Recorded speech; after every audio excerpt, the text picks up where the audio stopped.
Alrighty, last time I kind of began to, or I stopped talking about our work at Pine Ridge and began to kind of zero in on three different areas that seem to begin to be developing in my life, and one of those was the people who impacted my life by teaching me different skills. And I talked about those. And then the second was the World Mission Conferences and the people in the churches that we met during that time.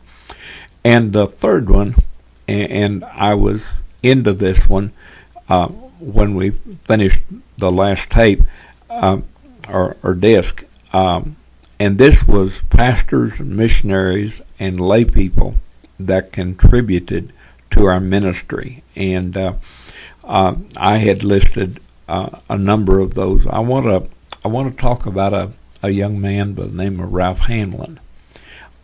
Ralph I met when he was about 8 or 9 years old at the Indian Mission in Shawnee, Oklahoma.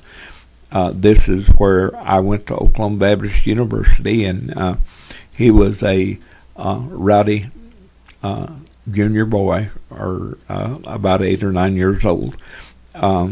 He could make a wooden chair squeak during a worship service better than anybody else I ever knew. And Ralph had a Christian mother who was a nurse, and Ralph had, I believe, a couple of brothers, and they were, when I first met him, as I said, he was just a boy, and I became his Sunday school teacher, and I also became his Royal Ambassador leader. I was in Royal Ambassador work clear back in that time, and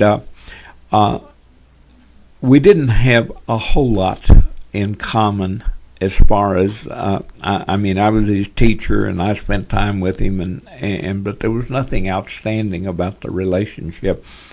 After a couple of years, I was called to the Kickapoo Indian Church about 6 miles out in the country from there, and I saw Ralph around and was in our associational meetings and this type of thing, but pretty well lost contact with him. See him at Falls Creek, Indian Falls Creek, once in a while, but time went by, and the next time that I really saw Ralph was at Indian Falls Creek when he was, I think, a senior in high school, and he had a girlfriend, Joyce, and of course he introduced her, and we got acquainted, and then we lost contact from then, and now this would have been when I first met Ralph. It would have been in 1951-52, and by the time it was in the 60s, probably, when he graduated from high school. So I lost contact with him in the 60s. Didn't have any idea where he was at. I occasionally would hear that his name would come up. But during Wounded Knee in 72, or I believe it's 72, during Wounded Knee, my picture showed up on the Home Mission magazine with A.L. Davis, and because we were involved in the ministry in the area where Wounded Knee, and Wounded Knee was on national media for 72 days, but anyway, it was during this time that I got a telephone call from Ralph. And Ralph was in Overland, Kansas, which is close to Kansas City, and by this time, Ralph was married and had two fine boys who were about junior intermediate age, 9, 12, 13, 14, long in there. And but we rekindled our relationship, and found out that he was a deacon in a white Southern Baptist church there in Overland, and a computer operator for Ford Motor Company. In fact, one of their top computer operators. And at that time, Ford Motor had all of their computer operations set up in Kansas City, even though they made their cars in Detroit. Their computer base was in Kansas City, and it was. I found out from Ralph that it was a strange thing. After he got out of high school, he enlisted in the Navy, and while he was in the Navy, waiting for to go to the South Pacific during the Second World War. No, this was not the Second World War, but anyway, he was getting ready to be shipped out, and somehow his orders got lost, and all the rest of his battalion got moved, but there was no orders for him, so he was just sitting in San Francisco. He sat there for a month. They didn't have orders for him, and so they couldn't do anything with him. And one day, one of the officers was talking to him. He said, "Ralph, we don't know what's happened to your orders and everything. We need somebody to send to computer school, and why don't you go?" And so he got involved in the computers, and after his 4 years in the military, Ford Motor Company sucked him up with his computer skills. And as I said, Ralph and his boys and Joyce, all of them, it was right along this time of Wounded Knee that we got back together, and he brought his family up to Royal Ambassador Camp. His boys would go to our camp up in the Black Hills, and he'd bring his sailboat, and we were very close together. Whenever we went on a World Mission Conference, had to travel down in Tennessee and Kentucky, down in that area, you got to go through Kansas City. And it was a night or two or three staying in their home, and so the relationship continued to build. And they would come and help us in vacation Bible schools at Pine Ridge, and they were in our RA camps. And of course, at this time, I was going to Indian Falls Creek almost every year, taking a group from Pine Ridge, and my reason is to take our people down there, our Indian Christians down there, and let them see what Indian Christian people were really doing in places of leadership and this type of thing. It blew these kids' minds, and our adults too, as they went to see Indian people taking all places of leadership. And so it was in this time that Ralph and I really rekindled back, and they were in our homes and up here and in camps and everything else. Well, during this time, their two sons were getting up close to high school age, and so Ralph and Joyce began to look at the possibility of adopting a couple of children off of the Pine Ridge Indian Reservation, and They wanted children. They found two in particular, brother and sister, that were alcohol syndrome children, and their hearts went out to them, and they were able to adopt Mateau, the boy. He was probably a year and a half old, something like that, and they wanted his sister, and she was probably 3 years old at this time, and they went through the court system trying to get it, and there in Pine Ridge, I was with them all the way through this thing, and the tribe refused to let them have the children because it would take them too far away from their Sioux culture.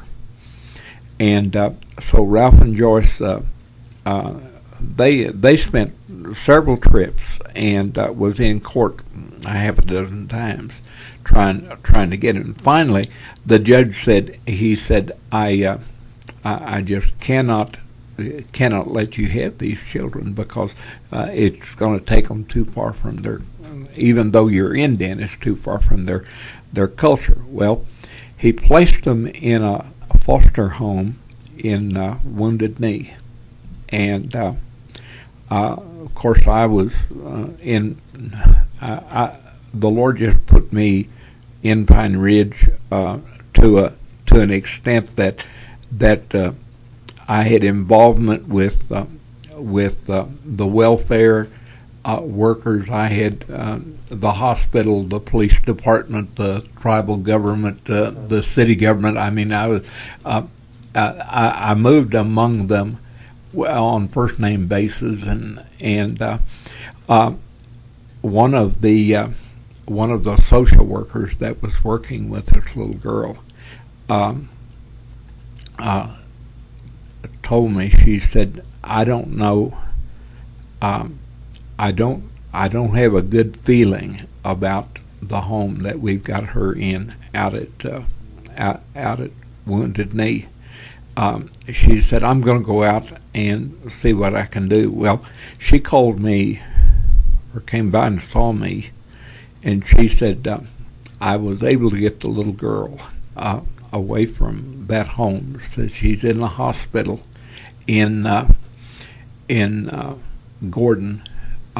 Said we had to give her 2 pints of blood.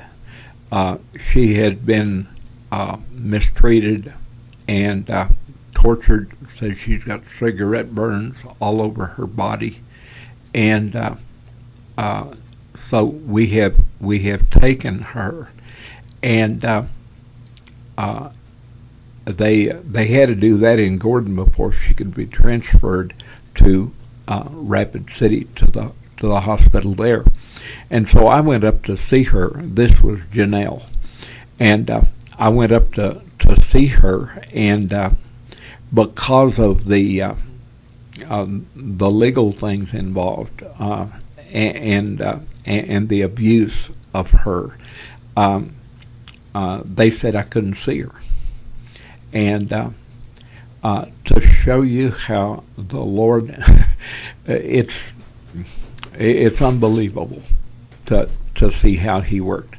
There was a nurse there, and she said, what did you say your name was?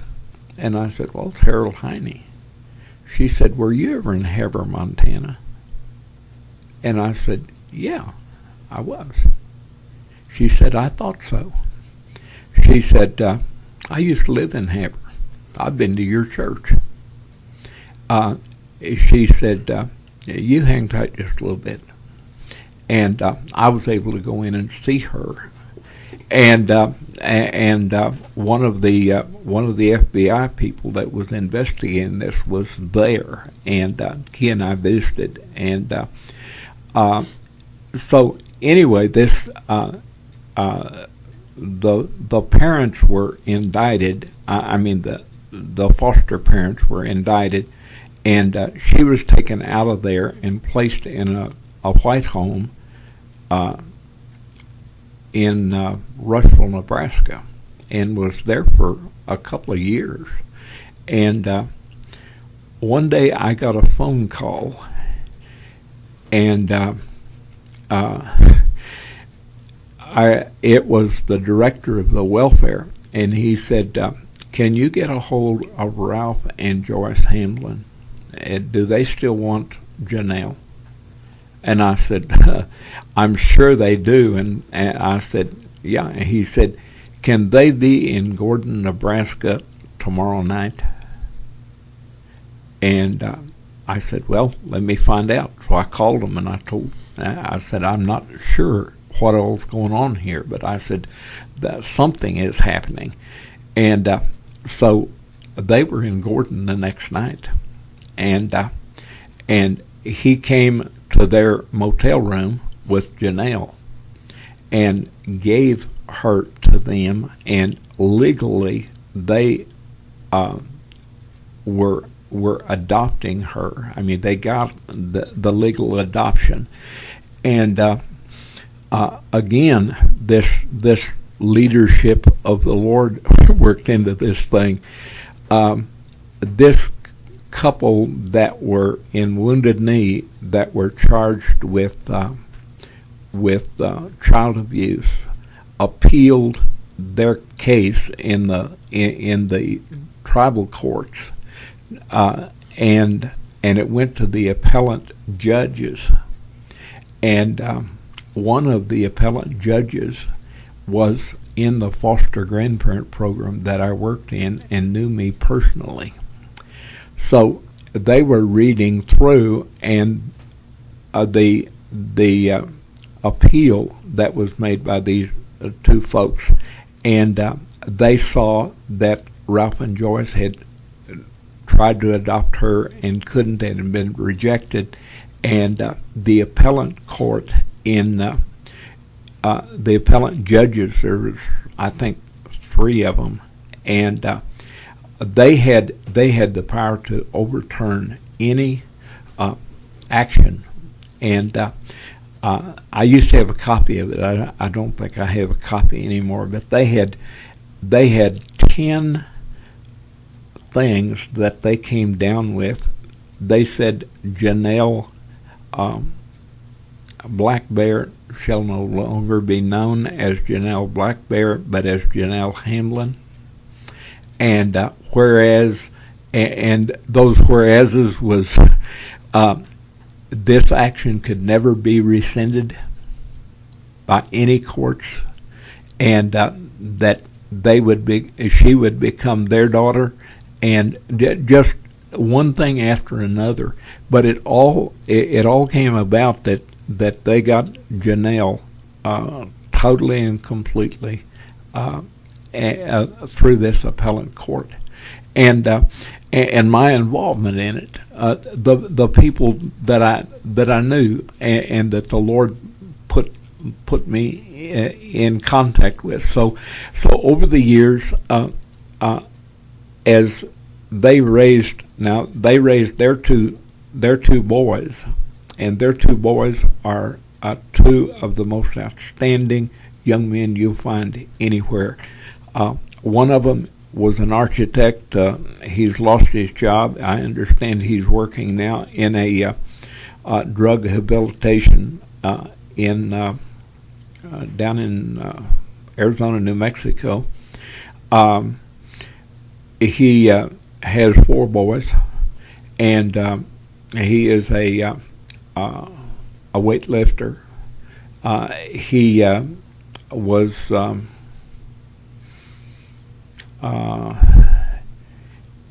he presses something over 400 pounds, just astronomical. The other boy, that's Donnie. The other boy went into the Marines and scored the highest test score as their special forces, the highest that's ever been scored.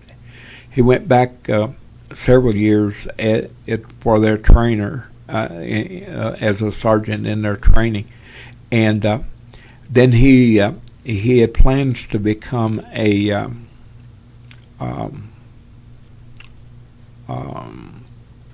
person that a rehabilitation. Can't think of it, but a person that helps people get their body actions back. Anyway, that's where he started, and he was about to graduate from school, and there was his instructor was talking with him. He said, "You know, Donnie," he said, "you are." He said, "There's 300 of you guys that are graduating, and there's 2 positions for you." He said, "You really ought to retrain." And so he retrained, and he went into microbiology and did a lot of experimentation, and now he is working for the Corps of Engineers, the government, and his position is to when land is being returned, say that's being used for army bases and stuff that used to be Indian land, that this land, he goes in and checks the soil and the plant growth and everything, and they restore it to its natural, what it used to be hundreds of years ago. And then whenever this is accomplished, then he negotiates with the government and to get this back to tribal land. So these 2 boys have just been so successful in their lives. Well, the couple, the 2 boys, Mato, which is Bear, never could shake the alcohol syndrome. Alcohol syndrome destroys the part of the brain where a child knows right from wrong. And as long as he has constant supervision, you can direct his life. But even as parents, you can't do that. And when he got with his peers, he got into drugs, he got into alcohol, he stole vehicles and everything else from Ralph and Joyce. He spent time in federal prisons and all kinds of detox things, and eventually become a street person, and eventually fell off of a bridge out in Washington and was killed.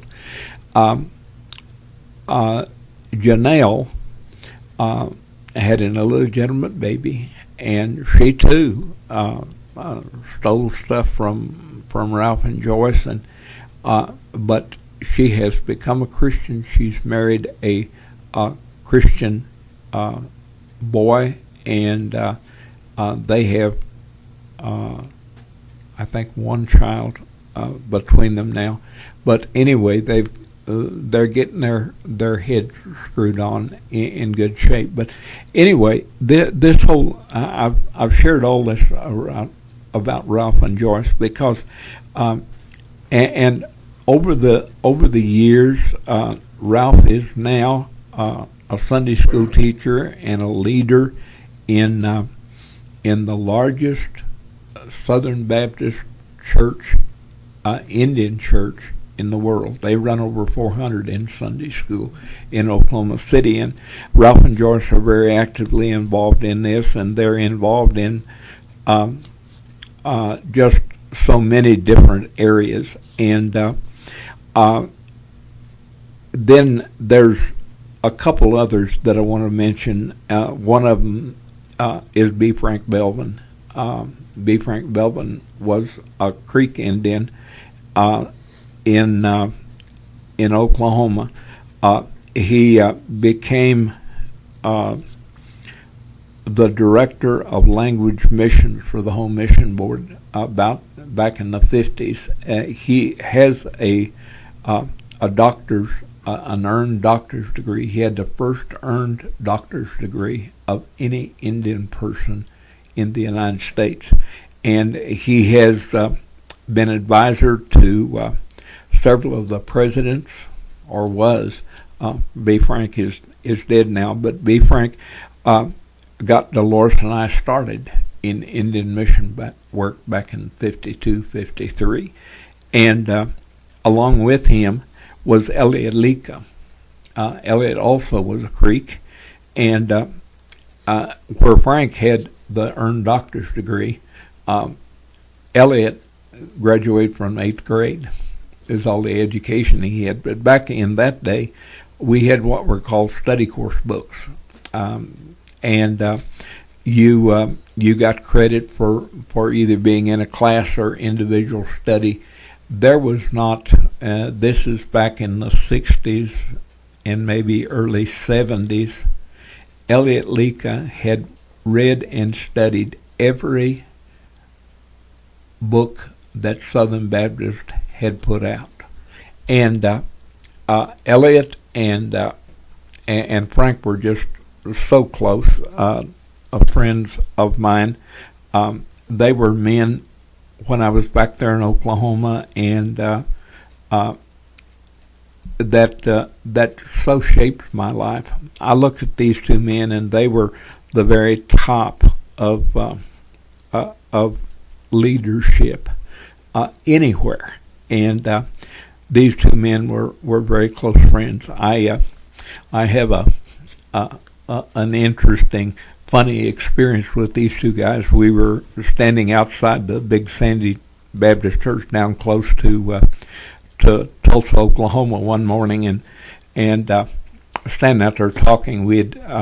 Whenever we had our associational meetings or our state meetings, we'd meet at an Indian church, and they had cabins all the way around, and you just brought your bedroll and stayed, and they fed you, and so Frank and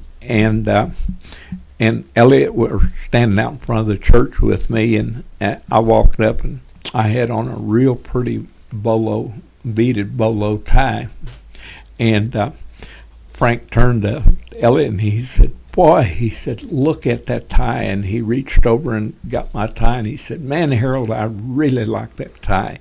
And Elliot said, "Boy, you're not a kidding." He said, "Harold, that's really neat." And they kept going, and I said, "That's all right, guys." I said, "You may like it, but I'm not going to take it off and give it to you." And Frank turned to Elliot, and he said, "Darn, there's another one of those young Indians." And if it had been a lot of our old Indian people, if you admire something, they'll give it to you. And but that was one of those experiences with them. But anyway, I've spent a lot of time talking about these individuals like Dick Mefford, Billy Friel, John Whitman, Calvin and Wilma Sandlin, Lloyd Nielsen, Ralph and Joyce, B. Frank, Elliot, and I could go on and on and on. But I've named these and I've listed these because they're either people who have taught me some skills, or they're people that has helped us in our mission work, or they're individuals who have contributed to my life and ministry. All of these have come together to make anything that Harold Heiney and Deloris have ever become has been a result of these individuals as they have fed into our lives. The Lord has, under the leadership of the Lord, these individuals have come about to shape us and to make us who we are. And any ministry, anything that's been accomplished has really been because of all of these individuals that have come to play in our lives. And I can talk about that. We had Bible schools, and we did this, and we did that, and we did something else. But when you really look at it, these individuals are the ones that have contributed to us under, and I say under the leadership of the Lord. It's so interwoven, and it's like the nurse that was at the hospital that I knew in Havre, Montana. These things, it's amazing of how they come together, but it shouldn't be amazing because we know the Lord is at work in our world and in our lives, and this is where we have anything we are. These have made it. As we there's a number of things along here that happened at Pine Ridge that are interesting, and that again are tied in. I mentioned that Barbara, our daughter, was a senior in high school when we moved to Pine Ridge. She was there for a year, and then she went to Oklahoma Baptist University to become, she thought because of her nursing, she liked the being a nurse, and the thing she liked was the relationship with the patient. And so she was going to become an RN, and she went to Oklahoma Baptist University. They had one of the best nursing programs at that time, and of course Deloris had started there, and I had graduated from there, so it was kind of a logical thing that she would go to Oklahoma Baptist University. Well, she did go, and but it did not take her very long to find out that that what they were training her for was to become an RN, and was a place of leadership, not so much working with patients, but working with the nursing and the doctors, and she did not like this, and so she dropped out and got married, but she liked just the day-by-day working as a nurse's aide. And but anyway, she was getting ready to go to college, and we had a fellow by the name of Hobart Keith. He was, Hobart must have been 55, 60 years old, and he was a lawyer, for a tribal lawyer in the tribal courts, and Hobart was always crossways with somebody. He was always going to sue somebody. He did not like the Catholic Church, so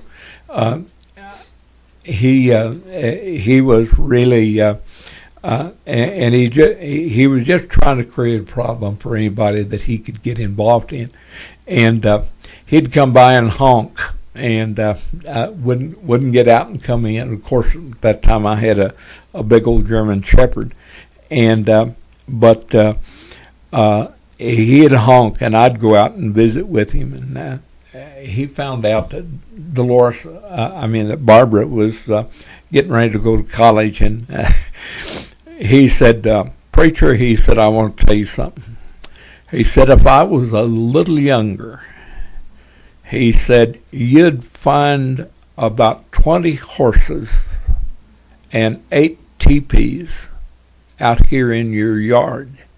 He said, "I wouldn't let that girl go to college." He said, "I'd get her." Well, now, this is what the old Indians used to do. I mean, if they'd give horses, they give teepees. Well, here was Hobart, and Barbara was worth 20 horses and 8 teepees.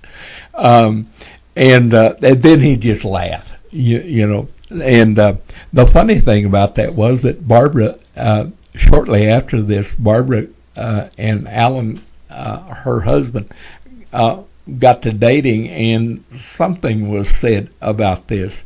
So when he proposed to Barbara, they cut out and colored 40 horses about 2 or 3 inches tall. Cut them out, detailed, colored them, and 16 teepees. And packed them up and sent them to us, and asking for Barbara's hand. But it all started back there with Hobart, and but it was a funny experience. But again, we're down to about 6 years into our ministry at Pine Ridge, and I want to share something. I was going to hold it off, but I think now's a good time to put it in. It took us 10 years at Pine Ridge to really win the confidence of the people. Now they had worlds of people that came in, stayed for a little while, and then would be gone. They're early on. They told me, they said, "When are you Baptists leaving?" And I said, "Well, we're here to stay." And they said, "No, you're not. How long is it going to take the steeple off of that old house and take the sign out of the front yard, and you be gone?" And that's when I began to feel like that we needed to build a building, and I think I've shared that experience. But the thing I wanted to get across was that it took 10 years for the people to really come to trust us, and for our ministry to really begin to take hold. And like I said, I was able to accomplish the fact that I could sit down in anybody's office or talk to anybody on the street on a first name basis, and whether he was tribal chairman or who he was, that I was able to have this relationship. But it took that 10 years to be able to touch the people's lives. Now, I mentioned, talking about Hobart Keith, that we had a big dog, and Guard needs to come in here somewhere, because early when we moved to Pine Ridge, we'd not been there 6 months or a year, and my folks come up to visit us, and the area is a very tragic area. The housing is down, and the people are poor, and a lot of drugs, a lot of alcohol, and my dad was pretty perceptive on this, and so when we went home for Christmas, they were all excited. Here comes out this German Shepherd puppy. And I told Deloris, I said, "We need a dog like we need a hole in the head." But Dad was so, his perspective was such that they gave us Guard. He was a registered German Shepherd. His name was actually Black Guard of Pine Ridge. GARD, and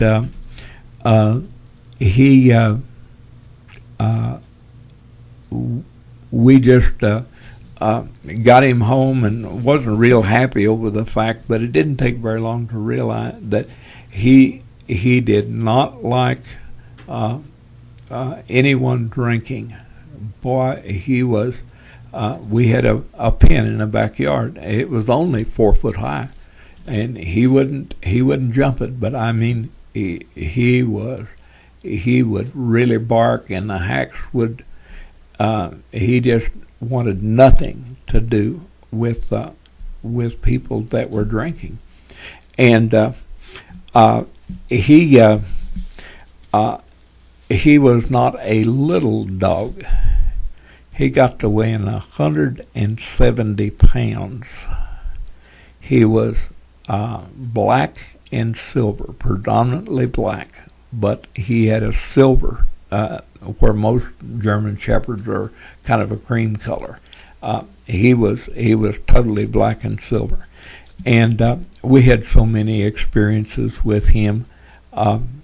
One time we had a drunk try to break into the basement of our house, break a window out, and so I called the police. And when the police car showed up, well, he ran across the street and was hiding in a bunch of tall weeds and stuff in there, and the police came by and they shined their flashlights and stuff, and I was talking with them, and they said, well, we don't know what happened to him, and I said, well, do you want me to catch him for you?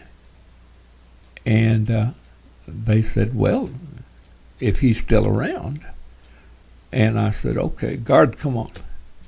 And I turned guard loose, and he made one swipe out through this, and boy, he froze just like a pointer. And I was pretty close to him, and I had a flashlight, and the guy was laying down in the weeds. And I told the cops, and they came over and got the guy. But guard became the people were a lot of people were afraid of him, but he was such a companion, and we just had many experiences with him. He lived. I think he was 16 or 17 years old when he finally developed cancer in the hip, and we had cancer removed, and it came back, and eventually we had to have him put down, but. He was an important part of our mission work, really. We had we came back from being at Sharp's Corner one afternoon, and out there for services, and we came back in, and the front door was open to our house, and we had a split level house. You went in. You went in the front door, and there was steps down to the basement and steps upstairs, and that door was open. And when we walked in, guard was laying at the top of the stairs watching the door. So somebody had tried to get in, and we had no idea. And several months later, there was a guy that was supposed to be a missionary or working with Earl Headland and around on the reservation, and he was kind of a weird individual, and I didn't really trust him, but there wasn't a whole lot you could do. He was supposed to be a Christian, and he was at Deloris was at a prayer meeting, and she needed to go home for something, and so this individual took her home over to the house, and he told her, Deloris told him, just come on in, and I'll get what I need to get.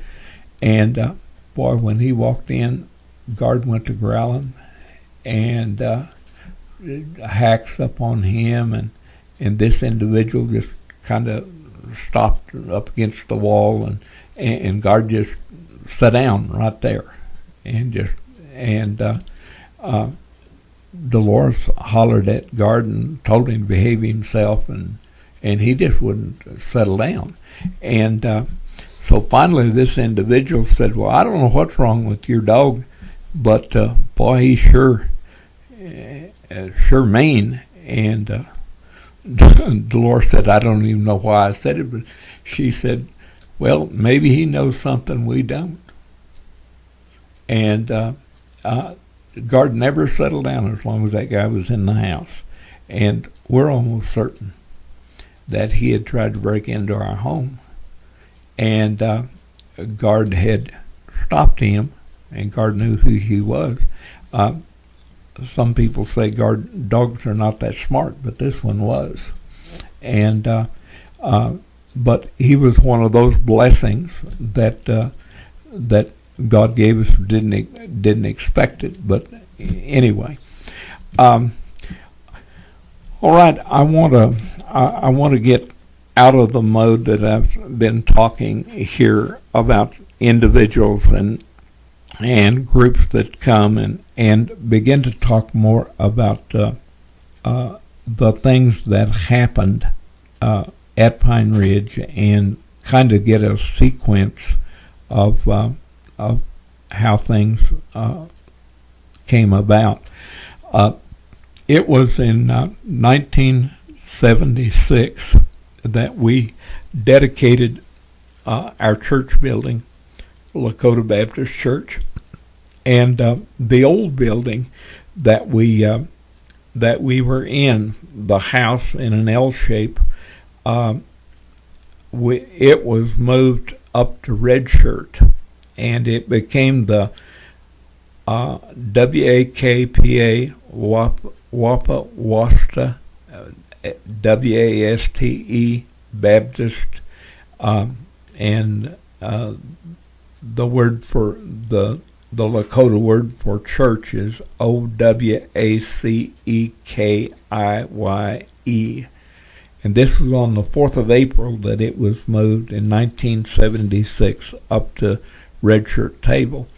And A.L. Davis came down from Rapid City and held services there for a good number of years. And that's what took place of the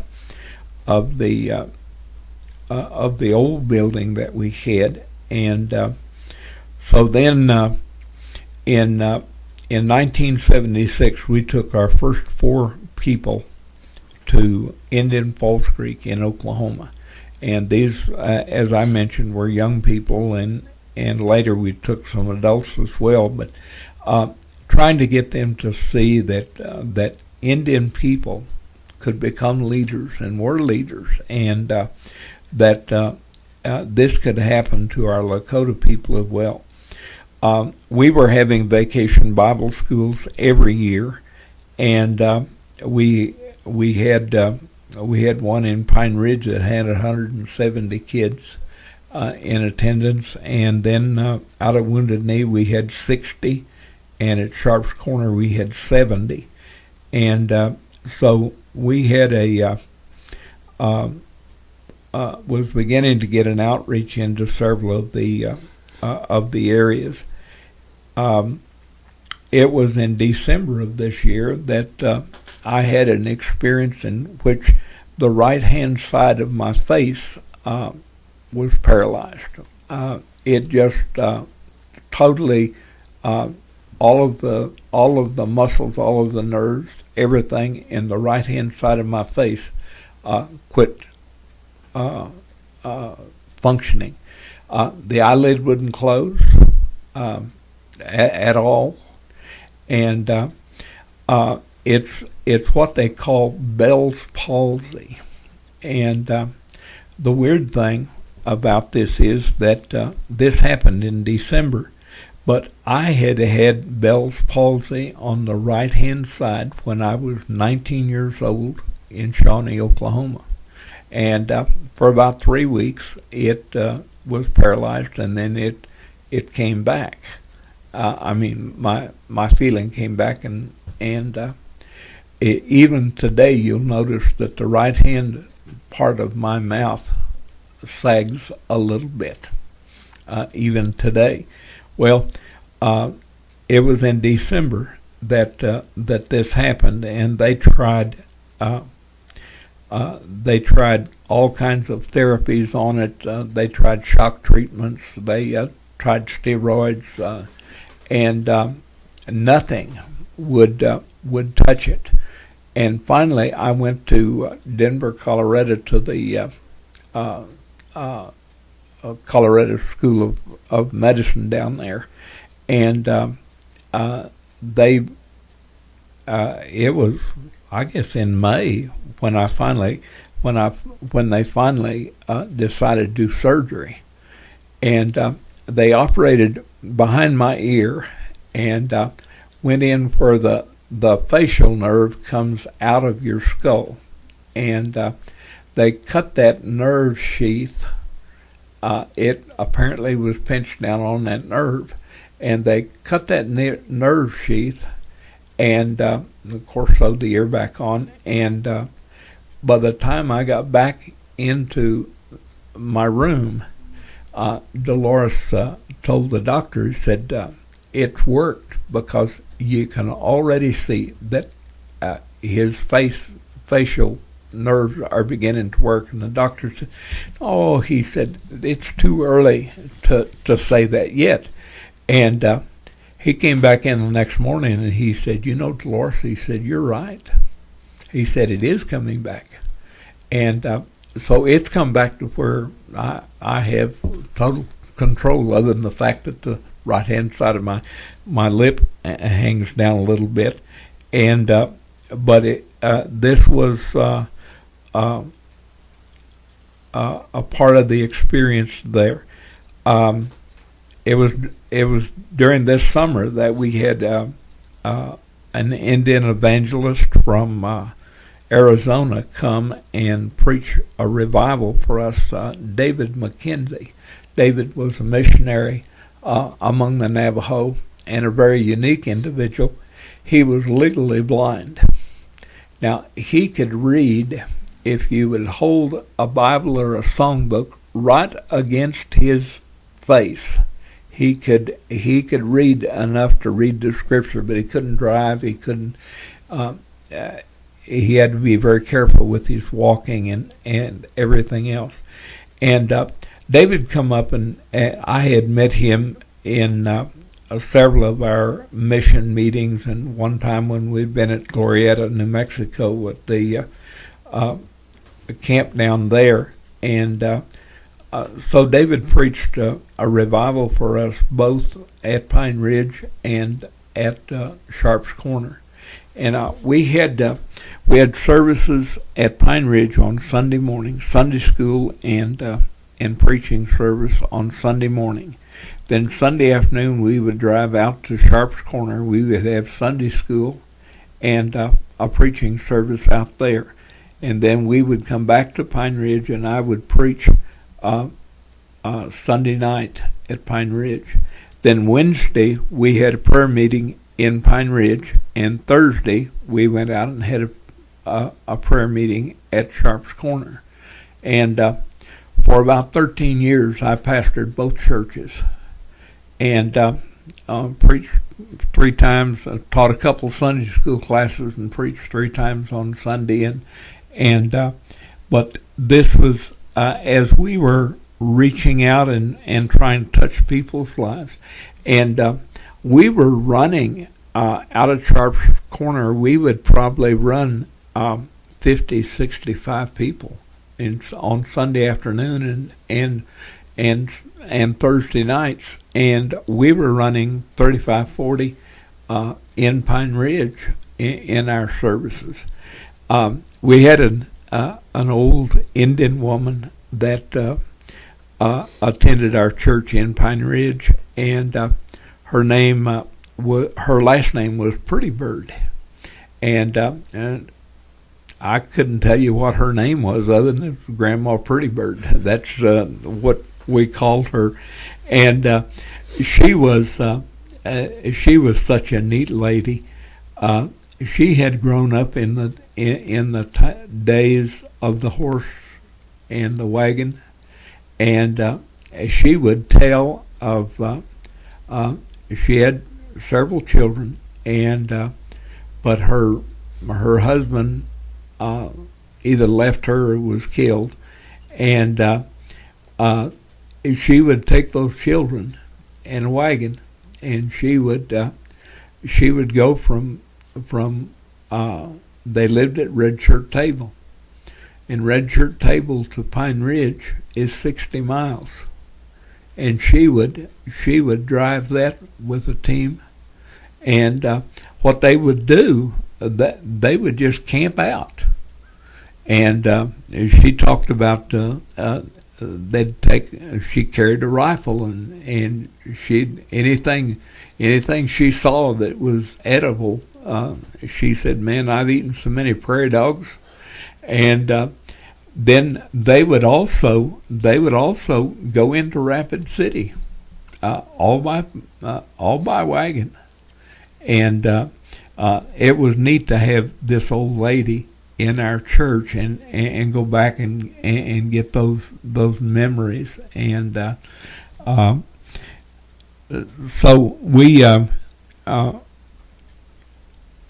that was and then in 79 we had our first adult man. Marvin Cooney was saved, and he and his family began to come to our church, and that was during a revival that we had.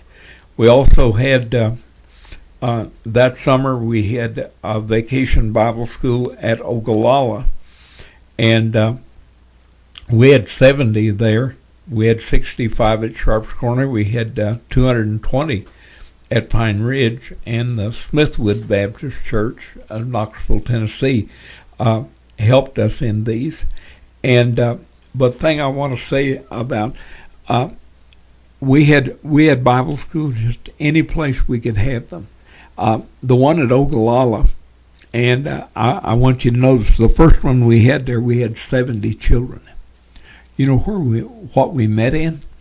We met in a grove of trees, a kind of a shelter belt thing that had a road through it.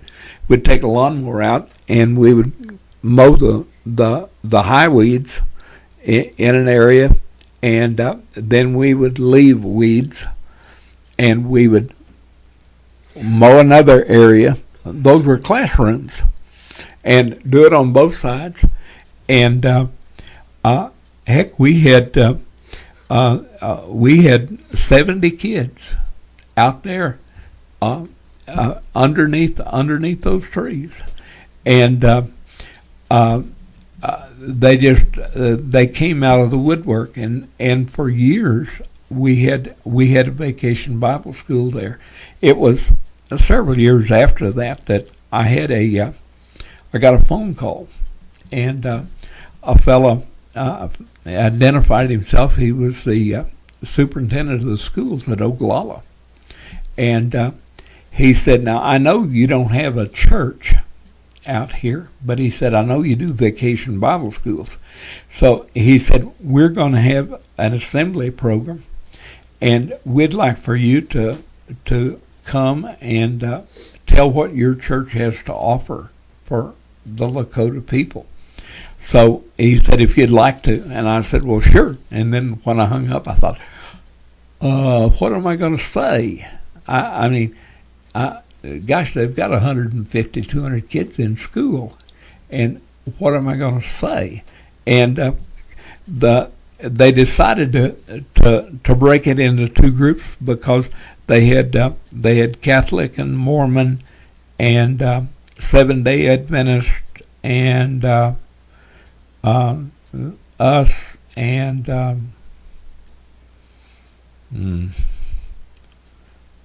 Jehovah Witness, and I think they had 8 different churches or groups that were, and so I agreed to go, and I went out on the first to the first one, and there was the Catholic priest and the Mormon and the Seventh-day Adventist and me, and I thought, good night. That Catholic priest is, all these kids are Catholic, so he's going to have those kids right in his hands. And I had been involved in things like this before, and I knew where a Catholic priest sat among the majority of the people. So I got out there, and I got there early. So because I got there early, I got to be the first one on the program. And I had really prayed about what I was going to say and with all these kids and in front of these other preachers and missionaries, and I had also met the Mormon missionary, and we were having a lot of conflicts with their ministry there, and so anyway, I got up, and after I was introduced, and I the first thing I said is, "How many of you kids have been in our Baptist Vacation Bible School?" 2/3 of the hands went up. So I thought, okay. So I said, okay, this summer we're going to meet back underneath the trees again, and gave them the dates and the time. And boy, they were all excited, about this. And then I began to talk about, I said, when you and your parents think about a church, you think about what they can do for you. Whenever you run out of gas, if you can get some gas money. If you don't have food, that you can get food or clothing. And I went through all of these things. But I said, really why we're here is to share with you the Lord Jesus. And I just very simply shared the gospel. And sat down, and that Mormon missionary was sitting beside me, and he said, wow. He got up and he began to talk about all their programs and stuff. The Catholic priest got up, and he said, I was up in the Badlands with your medicine man, and we smoked the pipe together, and the kids were going wild, paying no attention whatsoever, noisy, rowdy, just nothing. And Seventh-day Adventist preacher got up, and he passed out a bunch of sheets of paper, and he said, you take this home and have your mommies and daddies sit down with you, and you sign this that you're not going to drink and smoke and so on and so forth. And this was a total thing of all of them. But the Lord made it possible for me to get into that situation, and it was through our vacation Bible schools. And this was the group from Smithwood that helped us with this.